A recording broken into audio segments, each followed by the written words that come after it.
Hello everyone, it's Old Guardian here. We're a little bit over a week into Festival of Legends and the meta is starting to shape up and, well, there can be quite a few opinions about this meta. It's very Death Knight dominated, although there are some glimmers of hope outside of Death Knight. But many of the Festival of Legends archetypes are not doing that well, so I think we're going to need some kind of balance changes in order to really make the new expansion shine. But let's take a look at what's working right now. So at number 14 we have Tony Druid, the Druid with the combo. We have Jailer and we have Tony.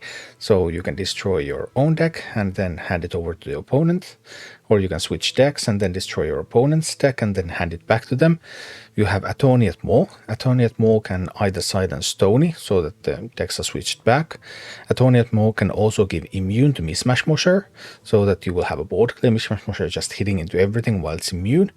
So quite a few alternatives. On the downside, of course, Tony Druid, like most of these Ramp Druid decks, is slow. It is quite slow, and that means that there's a lot of aggressive decks in the meta that can really challenge it. It's good against Blood Death Knight and Relic Demon Hunter, so it has some upsides, and it's like you're targeting specific types of meta pockets. You're in a heavy pocket with these slower decks competing against each other, and then you're trying to slam your Tony Druid into that and just overpower them. But then if you run into more aggressive decks, then you are in trouble. And at number 13 we have Mech Mage. It's pretty hilarious, really. Mech Mage Voyage the Sunken City deck, of course, but it has some new cards. There's Frequency Oscillator, there's Posic, Audio Engineer, Ziliax returned to the core set. So some interesting stuff going on. Mech Mage still, as a tribal deck, it's pretty straightforward. It doesn't have a lot of tricks up its sleeve. It has some good matchups. It's pretty aggressive. Some of these threats are scaling really well. It has a good ender also with Gaia the Tectonic. Like if it has some board presence and you try to contest it, but then Gaia comes in and boom, the game is over. But it's also weak against some of the best decks in the format, like Blood Death Knight and Frost Death Knight, so it's not great, but it's okay. At number 12 we have Miracle Rogue. Miracle Rogue, after everything, it turns out Miracle Rogue is the best rogue archetype. Secret Rogue is somewhat playable, and no other rogue deck really sees any play. Miracle Rogue, Fan of Knives. Seeing Fan of Knives and Talnos in a rogue deck, that's just wonderful. But obviously, Miracle Rogue, you have Potion Master Putricide, you still have the Concoction package, you have the Sinstone Graveyard in the deck, then you have Krakatoa, you have Queen Azara as a win condition, you have Astor as a win condition. No Draka, a little bit different than Miracle Rogue used to be, but you can still do some things with the graveyards, and then with Azara and Astalor, you can also bounce Astor or make multiple Astors, that sort of stuff can also happen. Photographer Fizzle, not doing that great. I don't know, there seems to be a lot of Photographer Fizzles in all sorts of decks, and it's not that great in pretty much any of them. So there's still some more refinement to do, but overall Miracle Rogue is playable. It has some good matchups, but it also has some glaring weaknesses, like against Frost Death Knight and Relic Demon Hunter.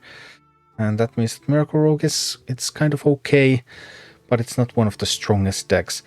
As you can see, pretty short lists of strengths and weaknesses, and that's something that many like high-end players enjoy. Decks that have a lot of matchups that are close to 50-50, so you don't have a lot of real weaknesses, maybe you don't have a lot of great strengths, but if the matchups are close to even, then you can just trust that, hey, I'm just going to be more skilled and I'm going to add to those percentages. Because turning something like a 30-70 around, I mean, you can be the best player in the world and that's not going to happen. But turning a 50-50 in your favor, if you think that you're better than the opponent, yeah, that could happen. So, yeah, still a favorite among many high-end players, but objectively speaking, it's an okay deck, but it's not one of the absolute best decks. At number 11 we have Hybrid Hunter. It's not called Beast Hunter, although I guess it could still be called Beast Hunter. It does resemble the Beast Hunter from the previous expansion, although it uses quite a few new cards actually. It still uses the Wild Seed package, but a bunch of bananas, Barrel of Monkeys, those are just good cards. And as the top end, well, most of the previous top end, Ichman and stuff rotated out, but new top end arrived with Banjo Swords and Faithful Companions. So you can do Faithful Companions, you can even twin bow Terror Coil into Faithful Companions so that you get to pick 2 beasts, and then you're quite likely to pick up Crush and Banjosaur or something, so you can whack out the Taunt and then go phase as well. Some nice things. This approach seems to be the most fruitful one to the archetype, so that you have a small big beast package at the end, and just a bunch of stuff that helps you get there. And overall, it's fine. I guess there's still more questions about what is going to be the exact build of this deck, but alright, this sort of let's slam good hunter cards into one deck on a curve. It's still a viable concept in this expansion as well. Number 10 we have Burn Mage, which is the best performing mage deck at the moment. Slower mage decks, they just don't seem to work. Light Show has it's intriguing concept. You can just get more and more light shows and then you can just keep blasting, but it's a little bit too slow. So Burn Mage does seem to be better than Mech Mage. Mech Mage, after all, once you clear all of their boards and they just can't do anything to you. But Burn Mage, it deals a little bit of damage right up at the start of the game. It has Vicious Slither Spear, for example. You take some damage, and then it has spells, and then it has direct damage spells, and those direct damage spells, those arcane bolts and stuff, they're just going to the dome, and then you die. Something like that.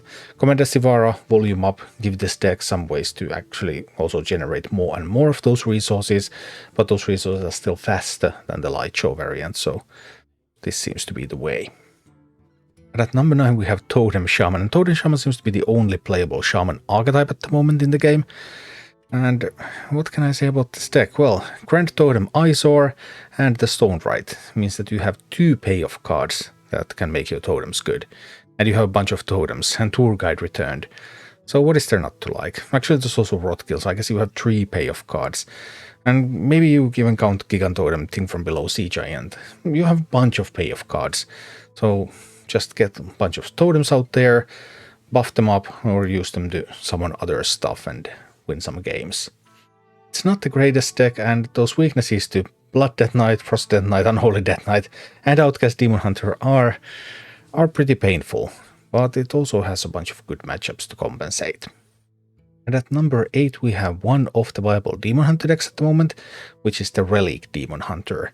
Strong against Blood Death Knight, weak against Frost Death Knight. The real ticket to fame for Relic Demon Hunter has been that Blood Death Knight matchup.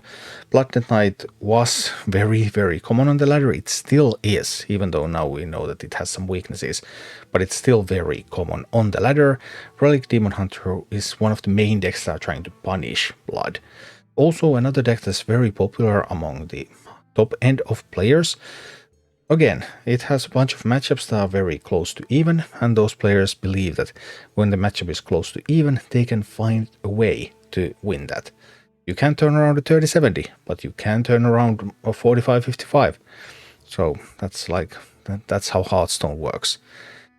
I like this version of the list. This version of the list runs Kain Sunfury and Zilak of the Abyss, and those are cards that are strong against Blood Death Knight, so you really, really make your Blood Death Knight matchup good, and that's just one of the main strengths of this deck. Again, there's a photograph of Fizzle in this deck, and I'm not sure if it really belongs there, but yeah. At number 7 we have currently the best Hunter deck in the game, and that deck is Face Hunter. Face Hunter has been hilarious in this expansion, because Bunch of Bananas and Barrel of Monkeys, those are 3 spells in one, and having 3 spells means that you can actually activate your Ancient Krakenbanes. Just such a sweet card in this deck. But you can also activate your Queen Azara, and you can pick Saladat from Queen Azara, and then you play more spells, and those spells start dealing face damage. It's wonderful. I truly enjoy this concept. I don't think this is fully formed yet, like Jungle Jammer, for example, doesn't look that great. There's also some dyssynergy, because Tone Metal Musician does not work with Wild Seeds. The buff is completely wasted at the moment, at least for Wild Seeds, so you summon a Wild Seed and Tone Metal Musician, and then you lose Tone Metal Musician buff, which means that Musician right now isn't very strong if you use the Wild Seed package. You could also build this without the Wild Seeds, but so far people seem to prefer the Wild Seeds. I don't have really enough data about the non-Wild Seed list to really tell whether it could be competitive against this. But either way, Face Hunter, very fun twist of Face Hunter, really, because of the Queen Azara and stuff, so fun deck to play. And at number 6 we have the terror of day 1, which is the Outcast Demon Hunter. Outcast Demon Hunter arrived with a big bang to Festival of Legends. Just summoning stuff, then Halveria Darkraven. As rush minions keep attacking, the minions that you already have on board, they just keep gaining attack, so Halveria can be like a double bloodlust at best. You just trade off some rush minions and have some existing minions and they keep growing and then they go phase and boom. It's just totally bonkers. Also the ability to like drop a Lady Steno on 3 if your opponent doesn't have any answer if you're playing against a slower deck. Yeah, they're going to be so much trouble that Steno is just going to go crazy. But Outcast Demon Hunter, even though it is very, very strong, it also has a bunch of weaknesses, and decks have started to find these weaknesses and exploit them. And that means that Outcast Demon Hunter no longer dominates the way it did on day 1, but if you crafted this on day 1, you can still be happy. It's still a great deck to play. And at number 5 we have Undead Priest. There's really 2 decks that are Undead Priest. There is this list. This list goes a little bit wider. Some people call it the Swarm list. It has Rotting Necromancers in it, so more of this like having a bunch of undead minions in your deck. Then there's another list that focuses more on just resurrecting stuff and using those shadow spirits to the fullest extent. They're both doing quite alright, but it looks like this list that has more minions, is more proactive. This seems to be the superior approach. But we'll see how it goes over the next weeks. It probably also depends on the meta. Anyway, Undead Priest, if you were playing this during the last expansion, you can be happy. It doesn't need a lot of new cards.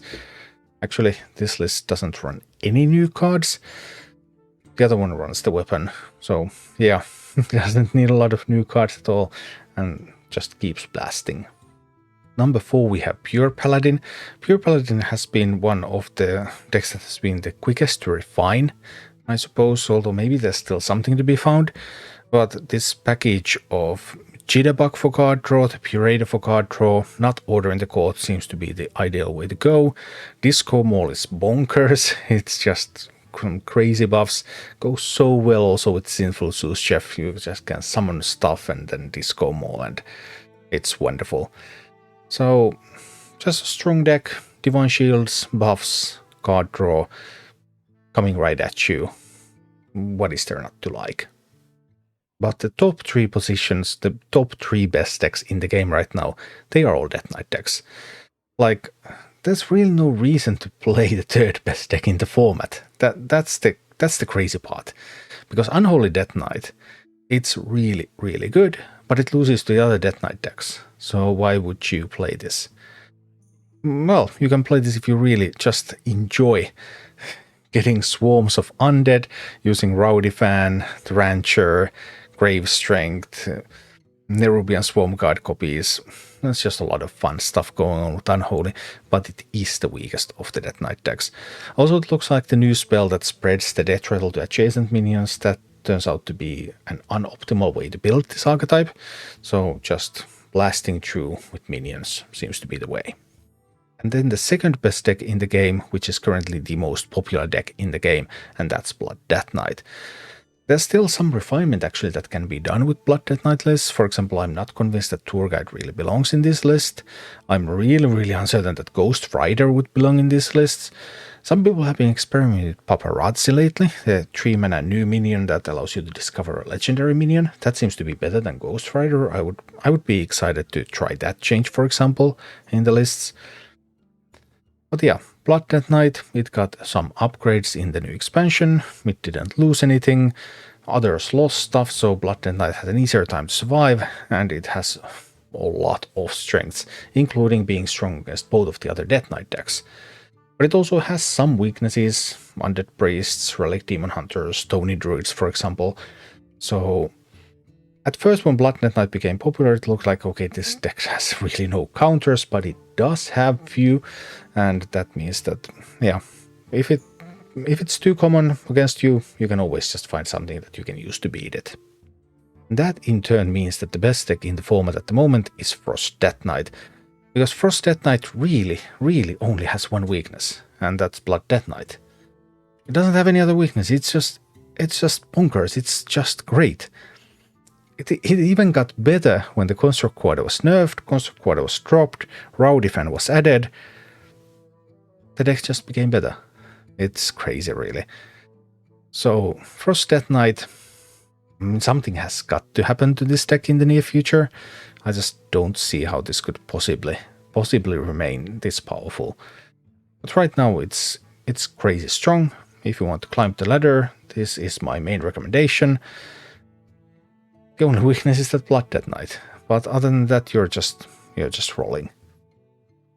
So yeah, those are the best decks in Festival of Legends at the moment. Very Death Knight heavy, so I do expect some nerfs to come, probably already next week. But during the weekend, if you want to progress, go Death Knight. Thank you for watching. Click like and subscribe if you enjoyed this, and a special thanks to all of my Patreon supporters, YouTube members and Twitch subscribers who make all of these videos possible.